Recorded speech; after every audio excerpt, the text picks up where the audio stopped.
यह देश 1947 में आजाद हुआ। बाबा साहब डॉक्टर भीमराव अम्बेडकर जी ने इस देश को एक संविधान दिया, लेकिन आजादी के बाद बाबा साहब भीमराव अम्बेडकर को जो सम्मान मिलना चाहिए था, वह सम्मान पिछली सरकारों ने नहीं दिया। पहली बार बाबा साहब के नाम पर पंचतीर्थों का निर्माण प्रधानमंत्री मोदी जी ने किया। एक पंचतीर्थ जहां पे बाबा साहब का जन्म हुआ था, मऊ मध्य प्रदेश में, वहां पर भव्य स्मारक बाबा साहब भीमराव अम्बेडकर का बन चुका है। बाबा साहब भीमराव अम्बेडकर ने उच्च शिक्षा लंदन के जिस स्कूल से किस स्थान पर रह करके किया था, इंग्लैंड की सरकार ने उस भवन को बेचने की कार्रवाई की थी, तो प्रधानमंत्री मोदी जी ने उस भवन को खरीदा और खरीदने के बाद यह व्यवस्था की कि भारत के अनुसूचित जाति जनजाति के छात्रों के लिए उच्च शिक्षा के लिए विदेशों में जाना चाहेंगे, इंग्लैंड में जाना चाहेंगे, उन छात्रों के लिए वहां पे एक भव्य बाबा साहब का भव्य स्मारक भी बनाया और स्मारक बनाने के बाद वहां पर छात्रावास का निर्माण और स्कॉलरशिप की भी व्यवस्था वहां पर प्रधानमंत्री मोदी जी के द्वारा किया गया।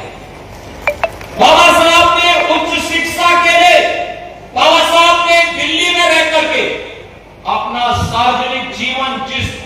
भवन में रह करके आगे बढ़ाया था, वहां पर बाबा साहब भीमराव अम्बेडकर का अंतर्राष्ट्रीय स्मारक और सांस्कृतिक केंद्र का निर्माण भी प्रधानमंत्री मोदी जी ने किया। और यही नहीं, बाबा साहब ने 1956 में उनकी दीक्षा भूमि नागपुर में भी भव्य स्मारक के निर्माण का काम प्रधानमंत्री मोदी जी ने कराया और चैत्य भूमि मुंबई में भी बाबा साहब का भव्य प्रतिमा और विशाल भव्य स्मारक और विशाल प्रतिमा का निर्माण भी प्रधानमंत्री मोदी जी के मार्गदर्शन में स्थापित हो पाया है। बहनों और भाइयों, कहने के लिए सरकारें बहुत आई थी, लेकिन बाबा साहब का सम्मान हो, बाबा साहब की गौरव और गरिमा के अनुरूप उनके सांस्कृतिक केंद्र और उनकी स्मृतियों को आगे बढ़ाने का काम हो सके। याद करिए, 26 नवंबर की तिथि 26 नवंबर 1949 को बाबा साहब ने भारत का संविधान का निर्माण किया था। 26 नवंबर 1949 से लेकर के 2015 तक कभी भी किसी भी सरकार ने बाबा साहब के नाम पर समारोह नहीं किया, लेकिन प्रधानमंत्री मोदी जी ने 26 नवंबर की तिथि को बाबा साहब भीमराव अम्बेडकर की स्मृति में संविधान दिवस के रूप में मनाने का काम किया है। और आज भारत के अंदर 26 नवंबर की तिथि संविधान दिवस के रूप में आयोजित होती है। बहनों और भाइयों, आज आप देखते होंगे जो सद्गुरु रविदास जी महाराज ने कहा था, उन्होंने कहा था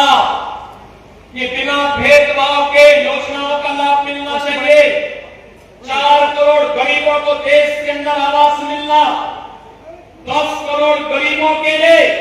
देश के अंदर तमाम अन्य प्रकार की सुविधाएं उपलब्ध होना,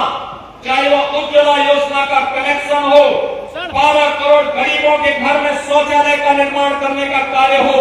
या फिर वे तमाम अभियान आयुष्मान भारत का कार्ड हो, या फिर वे सुविधाएं जो आज भारत के प्रत्येक नागरिक के जीवन में व्यापक परिवर्तन का कारण बनी हुई है, ये सभी सद्गुरु रविदास जी महाराज की प्रेरणा से ही संभव हो पाया है। और आज मेरा सौभाग्य है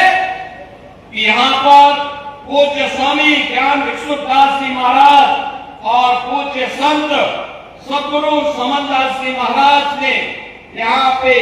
सद्गुरु रविदास जी महाराज के इस मिशन को आगे बढ़ाने के लिए जिस पवित्र कार्यक्रम को आगे बढ़ाया है, यहाँ पे ज्येष्ठ पूर्णिमा के इस पावन पर्व पर आप सबके साथ इस आश्रम के कार्यक्रम में सहभागी बनने का सौभाग्य मुझे प्राप्त हो रहा है। आज के इस अवसर पर मैं एक बार इन पूज्य संतों के श्री चरणों में नमन करते हुए उन्हें विनम्र श्रद्धांजलि देता हूँ। सभी पूज्य संतों का हृदय से अभिनंदन करता हूँ। आप सभी श्रद्धालुओं को आज के दिवस की बधाई देते हुए अपनी वाणी को यहीं पर विराम देता हूँ। आप सब मेरे साथ बोले के सद्गुरु रविदास जी महाराज की, सद्गुरु रविदास जी महाराज की, सद्गुरु स्वामी ज्ञान भिक्षुदास जी महाराज की, सद्गुरु स्वामी ज्ञान भिक्षुदास जी महाराज की, सद्गुरु समनदास जी महाराज की, सद्गुरु समनदास जी महाराज की।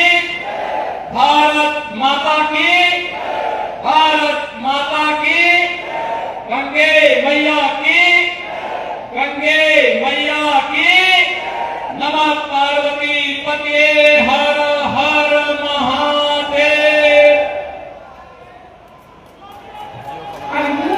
कहते हैं महोदय, आपकी ऊर्जावान उद्बोधन से श्रद्धा भावना की बयां बह निकली है। और अब माननीय मंत्री श्री अनिल कुमार जी और माननीय मंत्री श्री कपिल देव अग्रवाल जी हम सब की ओर से